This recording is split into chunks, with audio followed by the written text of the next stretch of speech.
Hello and welcome to the Flourishing Introvert Talks with me, Jo Rawbone.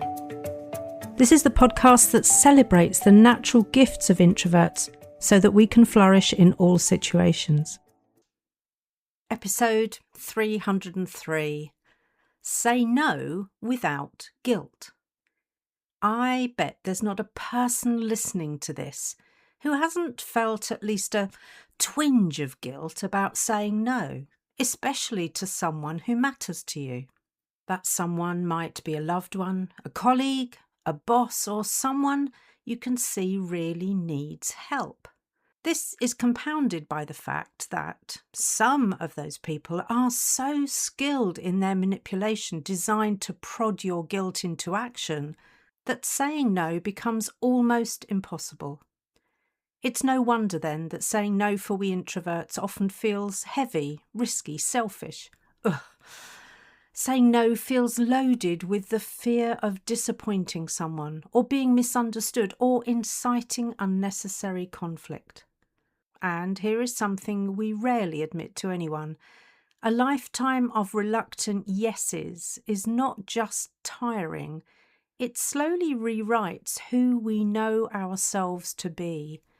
I'm pretty sure that far too much of the overwhelm and exhaustion that many of us feel is as a result of all the times we said yes when our head, our heart and our soul was crying, no, just no.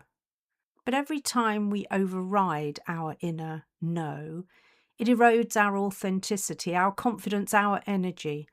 And this is so much more than feeling we need to comply out of politeness. We're talking self-preservation here.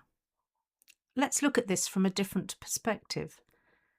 Throughout childhood, many of us were conditioned to believe that saying no was unacceptable, rude and self-centred.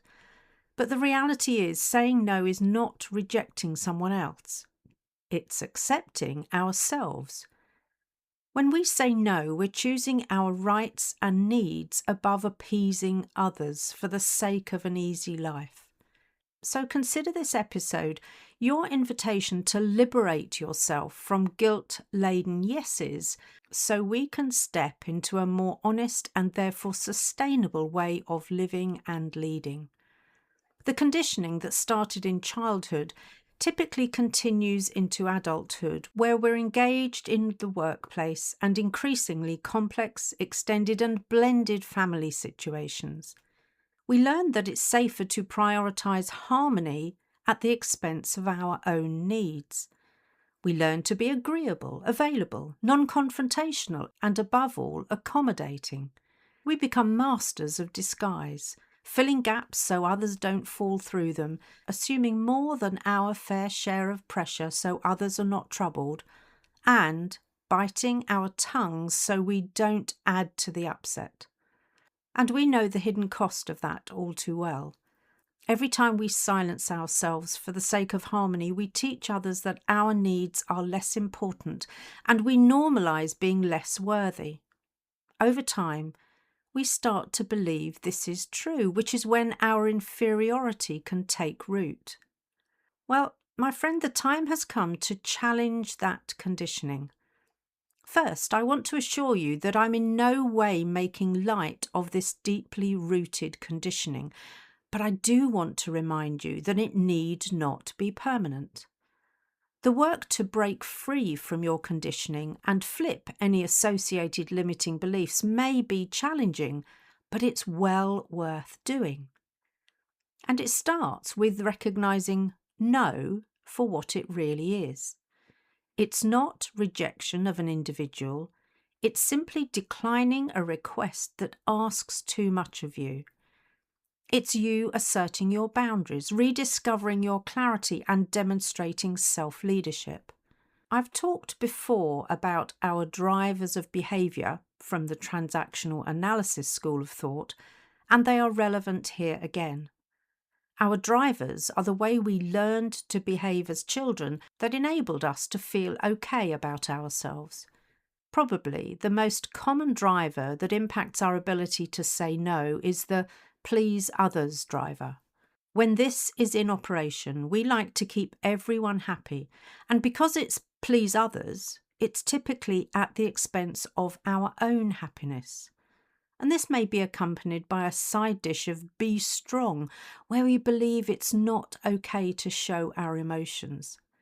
This combination in particular means that saying no will leave us feeling decidedly not okay. Ringing any bells? So these drivers and associated beliefs really are a double-edged sword that presents a painful paradox. Comply with them in order to feel okay, whilst knowing you're sacrificing who you are and what you really need. And as a result, you feel that niggling not okayness.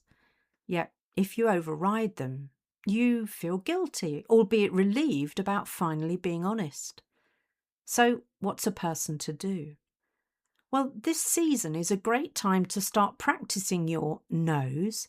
Let's face it, we can't do everything and be everywhere anyway, so people won't be surprised when you say no. Will it take courage? Quite probably. Will it be worth it? Hell yes. So we need to consider how we say no and what we say no to so that we find the balance of our okayness.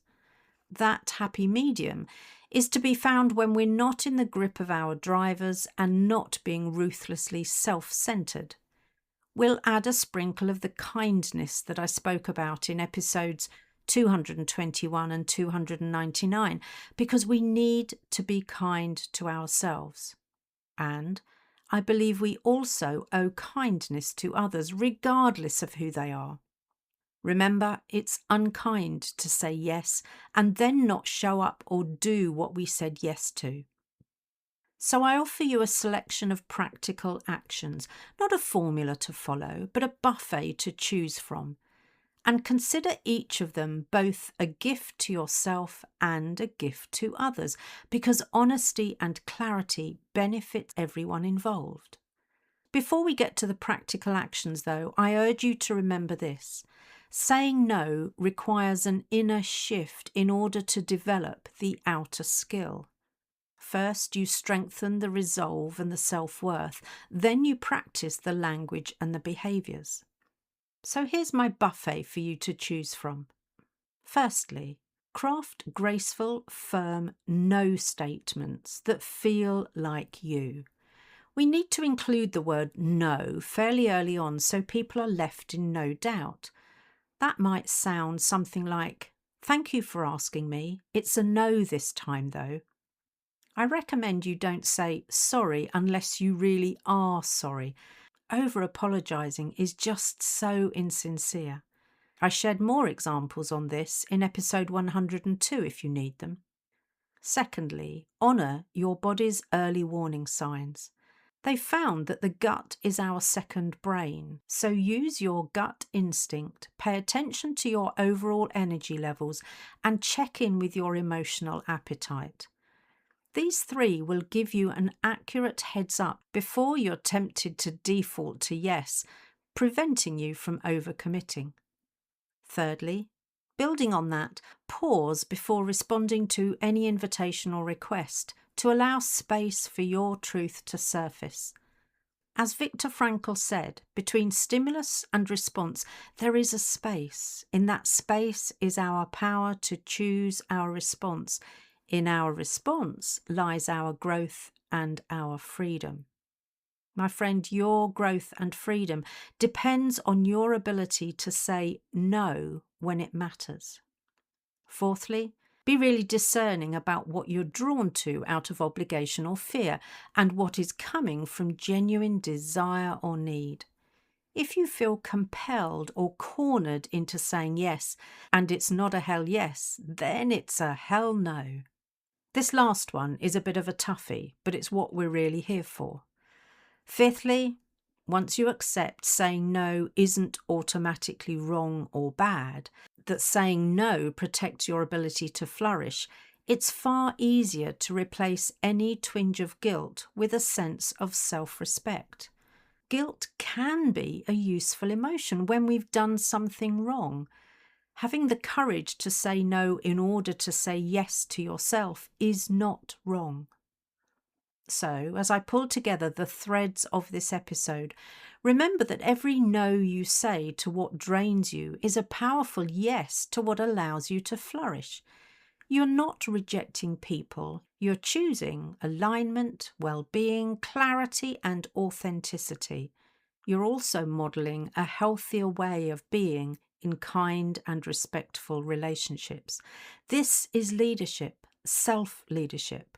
This is courage. This is honesty with compassion. In closing, I invite you to imagine yourself offering a clean, kind, confident no without the old familiar twinge of guilt. What will be there instead of the twinge? Maybe the lightness that comes with choosing commitments you're genuinely happy to make and keep.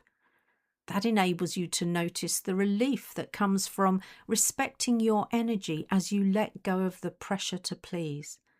Saying no is a path back to your true self and a path towards clearer, stronger relationships. So start this week with one small no.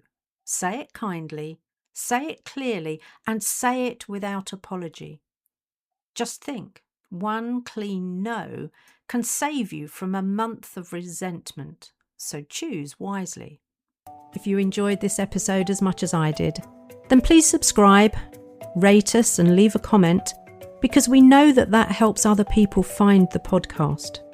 And if other people find us, other introverts can flourish. You are listening to an Intentional Media Production podcast.